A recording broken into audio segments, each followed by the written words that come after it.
এবাৰ আমি প্ৰত্যেক বছৰ ভাৰতীয় জনতা যুৱ মৰ্চা অসম প্ৰদেশৰ ফালৰ পৰা কেন্দ্ৰীয়ভাৱে যিকোনো এটা অনুষ্ঠান যিকোনো এটা স্থানত শ্বহীদ দিৱসটো আমি পালন কৰোঁ। তো এইবাৰ ঐতিহ্যমণ্ডিত বুলি কৈছোঁ চতিয়া সমষ্টি তাৰ জামুগুৰি যিখন বাৰে চহৰীয়া ভাওনা খেলপথাৰ আছে যাক আমি পকামুৰা ক্ষেত্ৰ বুলি জানো। তো তাত আমি ভাৰতীয় জনতা যুৱ মৰ্চা অসম প্ৰদেশৰ ফালৰ পৰা এইবাৰ শ্বহীদ দিৱসটো আয়োজন কৰিম। তাত মুখ্য অতিথি হিচাপে ইতিমধ্যে আমাৰ অসমৰ সন্মানীয় মুখ্যমন্ত্ৰী হিমন্ত বিশ্ব শৰ্মা ডাঙৰীয়াকে ধৰি পেলাই ভাৰতীয় জনতা পাৰ্টি অসম প্ৰদেশৰ সন্মানীয় সভাপতি ভৱেশ কলিতা ডাঙৰীয়া তথা ভাৰতীয় জনতা পাৰ্টিৰ সকলো জ্যেষ্ঠ কাৰ্য উপস্থিত থাকিব। আমি সম্পূৰ্ণ যিহেতু ভাৰতীয় জনতা যুৱ মৰ্চাই প্ৰত্যেক বছৰে এই অনুষ্ঠানটো নিজৰ এটা মুখ্য অনুষ্ঠান হিচাপে আয়োজন কৰি আহিছে। গতিকে এই বৰ্ষটো আমি জামুগুৰিত যিহেতু অসম আন্দোলনৰ লগত জড়িত বহুতো আৱেগ বা বহুতো স্মৃতি আছে, গতিকে ঐতিহ্যমণ্ডিত আমি সেই চতিয়া সমষ্টিৰ অন্তৰ্গত জামুগুৰিত এইবাৰ অনুষ্ঠানটো অনুষ্ঠিত কৰিব ওলাইছোঁ।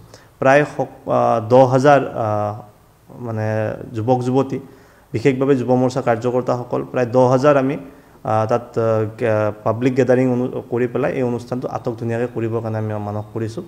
গতিকে অহা 10 তাৰিখে এই অনুষ্ঠানটোৰ জৰিয়তে প্ৰত্যেক বছৰে হৈ থকা ভাৰতীয় জনতা যুৱ মৰ্চাৰ উদ্যোগত শ্বহীদ দিৱসটো এইবাৰ আমি জামুগুৰিত অনুষ্ঠিত কৰিম। সন্মানীয় বিধায়ক পদ্ম হাজৰিকা ডাঙৰীয়াৰ লগত ইতিমধ্যে যুৱ মৰ্চাৰ ফালৰ পৰা আমাৰ আলোচনা হৈছে। তাত আমি ইতিমধ্যে প্ৰস্তুতি আৰম্ভও কৰিছোঁ। আপোনালোকলৈও আমি আহ্বান কৰিছোঁ যে আপোনালোকে আমাৰ প্ৰস্তুতিখিনি অসমৰ ৰাইজক দেখাওক।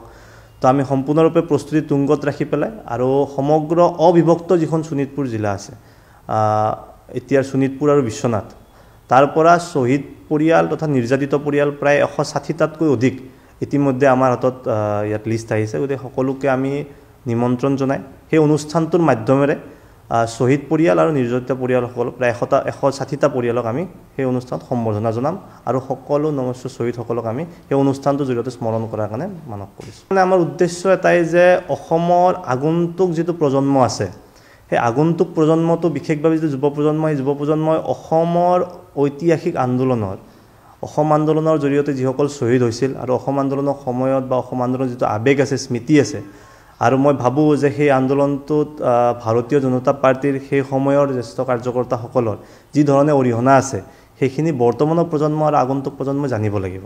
গতিকে ভাৰতীয় জনতা যুৱ মৰ্চা হিচাপে আমাৰ এটাই উদ্দেশ্য যে অসম আন্দোলনৰ যিখিনি স্মৃতি, অসম আন্দোলনৰ যি 855জন শ্বহীদৰ ত্যাগ, সেই ত্যাগ যাতে আগন্তুক প্ৰজন্মই এতিয়া উপলব্ধি কৰিব পাৰে, তাৰ কাৰণে যি 10,000 আমি টাৰ্গেট লৈছোঁ, তাত সেই 10,000 মানে যি পাব্লিক থাকিব তাতে অধিকাংশ আমি যুৱ প্ৰজন্ম আমন্ত্ৰণ কৰিবৰ কাৰণে আমি চেষ্টা কৰিছোঁ।